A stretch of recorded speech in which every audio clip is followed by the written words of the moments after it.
విభిన్నమైన చిత్రాలను ఎంచుకుంటూ తెలుగు ప్రేక్షకులకు దగ్గరయ్యాడు శర్వానంద్. హిట్టు ఫ్లాపులతో సంబంధం లేకుండా బ్యాక్ టు బ్యాక్ చిత్రాల్లో నటిస్తూ తనకంటూ మంచి గుర్తింపు తెచ్చుకున్నాడు. ఇటీవల హీరో ప్రధాన పాత్రలో నటించిన సినిమా మనమే. రొమాంటిక్ కామెడీ డ్రామాగా రూపొందించిన ఈ సినిమాకు శ్రీరామ్ ఆదిత్య దర్శకత్వం వహించారు. ఇందులో శర్వానంద్ సరసన ఉప్పెన ఫేమ్ కృతి శెట్టి కథానాయికగా నటించింది. జూన్ 7న ఆడియన్స్ ముందుకు వచ్చిన ఈ సినిమా పర్వాలేదనిపించుకుంది. కానీ ఆశించిన స్థాయిలో కలెక్షన్స్ మాత్రం రాబట్టలేకపోయింది. రొటీన్ స్టోరీ అయిన శర్వానంద్ కృతి శెట్టి కెమిస్ట్రీ ప్రేక్షకులకు తెగ నచ్చేసింది. అలాగే ఇందులో వీరిద్దరి యాక్టింగ్ ఆకట్టుకుంది.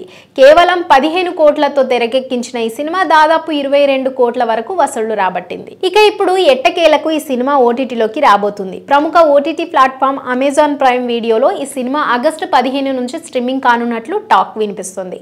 త్వరలోని ఈ విషయాన్ని అమెజాన్ ప్రైమ్ వీడియో అధికారికంగా ప్రకటించినట్లు తెలుస్తోంది. విడుదలైన 2 నెలల తర్వాత ఈ సినిమా ఓటీటీలోకి రాబోతుంది. కథ విషయానికి వస్తే శర్వానంద్ కృతి శెట్టి పెళ్లి కాకుండానే ఓ బిడ్డకు తల్లిదండ్రులుగా మారతారు. అనుకోని ప్రమాదంలో శర్వానంద్ స్నేహితుడు చనిపోవడంతో అతడి కొడుకును చూసుకునే బాధ్యత శర్వానంద్ పై పడుతుంది. పెళ్లి కాకుండానే బిడ్డకు తల్లిదండ్రులుగా మారడం, ఆ ప్రయాణంలో శర్వానంద్ కృతి శెట్టి మధ్య ఎలాంటి పరిస్థితులు ఎదురయ్యాయి, చివరకు వారిద్దరి జీవితంలో ఏం జరిగిందనేది సినిమా. ఈ మూవీ ఇప్పుడు అమెజాన్ ప్రైమ్ వీడియోలకి రాబోతుంది.